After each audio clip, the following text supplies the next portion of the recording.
Israel যুদ্ধবিরতি স্পষ্টভাবে লঙ্ঘন করে লেবাননের 4টে স্থানে জোরপূর্বক বাস্তুচ্যুতির হুমকি জারি করেছে। ইসরায়েলি সামরিক বাহিনী বলছে যে দক্ষিণ লেবাননের বেশ কয়েকটি পৌরসভার বাসিন্দাদের অবশ্যই তাদের বাড়িঘর ছেড়ে পালাতে হবে এবং তারা এই পৌরসভাগুলোতে হামলার হুমকি দিয়েছে। এদিকে লেবানিজ মিডিয়ার খবরে বলা হয়েছে যে ইসরায়েলি বাহিনী রাতারাতি হিয়াম এবং কান্তারা শহরে বোমা হামলা চালিয়েছে। মাঠে সর্বশেষ খবরের জন্য বৈরুত থেকে সরাসরি আমাদের সাথে যোগ দিচ্ছেন এশিয়া ওয়ান লেবানন প্রতিনিধি মালেক জাদ্দা। তো মালেক, আর জারি করা ইসরায়েলের গণবাস্তুচ্যুতির আদেশ সম্পর্কে আমাদের আরো কিছু বলতে পারেন কি? হ্যালো, ধন্যবাদ। হ্যাঁ, ইসরায়েলি সেনাবাহিনী এখন 4টি গ্রাম খালি করার নির্দেশ দিয়েছে। তাদের মধ্যে কয়েকটি সুর জেলায় অবস্থিত এবং চতুর্থটি নাবাতিহ জেলায় অবস্থিত। এবং আম, এখন বাসিন্দারা অবশ্যই এই গ্রামগুলো থেকে পালিয়ে যাচ্ছে। আম, ইসরায়েলি সেনাবাহিনীর বিবৃতিতে মুখপাত্র বলেছেন যে বাসিন্দাদের লক্ষ্যবস্তু গ্রামগুলো থেকে 1000 মিটার দূরে থাকা উচিত। আর এটি প্রথমবার নয়। গত কয়েকদিন ধরে আমরা দেখেছি যে ইসরায়েলি সেনাবাহিনী প্রতিদিন খালি করার নির্দেশ জারি করেছে এবং এটি সবসময় বিভিন্ন গ্রামকে খালি করার জন্য বলা হচ্ছে। তো যুদ্ধবিরতির মধ্যে ইসরায়েলি সামরিক বাহিনীর বাস্তুচ্যুতির আদেশ এবং ক্রমাগত হামলার বিষয়ে স্থানীয় সম্প্রদায়গুলো কিভাবে প্রতিক্রিয়া জানাচ্ছে?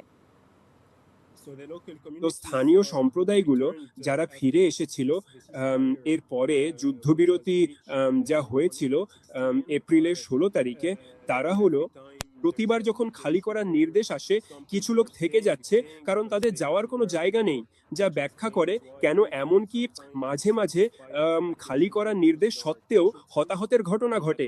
এবং অন্য সময় এটি কেবল এই কারণে যে ইসরায়েলি সেনাবাহিনী বোমা হামলা শুরু করার আগে পুরো গ্রামকে খালি করার জন্য পর্যাপ্ত সময় দেয়নি।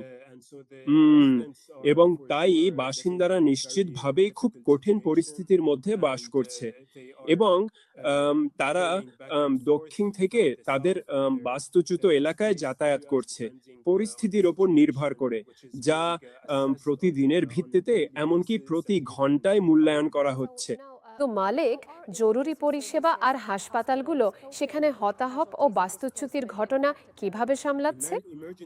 জরুরি পরিষেবাগুলো সত্যি খুব কঠিন সময়ের মধ্যে রয়েছে, কারণ মাঝে মাঝে তারা হতাহতদের কাছে পৌঁছানোর এবং তাদের হাসপাতালে নিয়ে যাওয়ার জন্য যথাসাধ্য চেষ্টা করছে।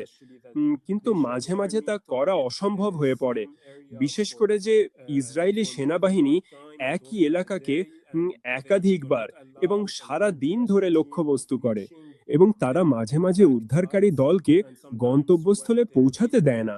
এবং মাঝে মাঝে যখন উদ্ধারকারী দলগুলো পৌঁছায় এমনকি তাদেরও লক্ষ্যবস্তু করা হয়। আমরা চিকিৎসকদের মধ্যে অনেক হতাহতের ঘটনা দেখেছি। তাই তারা অত্যন্ত কঠিন পরিস্থিতির মধ্যে তাদের সর্বোচ্চ চেষ্টা করছে। এখন লেবানন কর্তৃপক্ষ কি দক্ষিণের মানুষের জন্য কোনো নির্দেশনা দিয়েছে? লেবাননের সরকারি কর্তৃপক্ষ সম্প্রতি এই ধরনের কোনো প্যাকেজ আনুষ্ঠানিকভাবে জারি বা ঘোষণা করেনি। তবে যুদ্ধবিরতি শুরুর পর থেকে তারা স্পষ্টভাবে বলেছে যে দক্ষিণের লেবানিজ গ্রামগুলো এখনো পুরোপুরি নিরাপদ বা স্থিতিশীল হয়ে ওঠেনি এবং তারা স্থানীয় বাসিন্দাদের এখনই ঘরে ফেরার জন্য অতিরিক্ত তাড়াহুড়ো না করার জন্য বিশেষভাবে আহ্বান জানিয়েছে। তবে বর্তমান পরিস্থিতিতে এটিও খুব একটা বাস্তবসম্মত বলে মনে হয় না, কারণ অনেক সাধারণ মানুষের কাছে এই মুহূর্তে অন্য কোনো বিকল্প পথ খোলা নেই।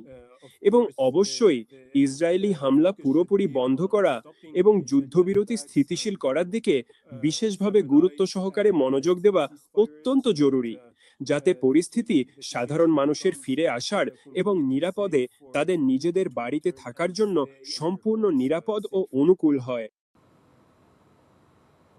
তো মালেক, স্থানীয়রা যুদ্ধবিরতিকে কিভাবে দেখছে আর বিশেষ করে তারা কি মনে করে যে ইসরায়েলের উদ্দেশ্য কি?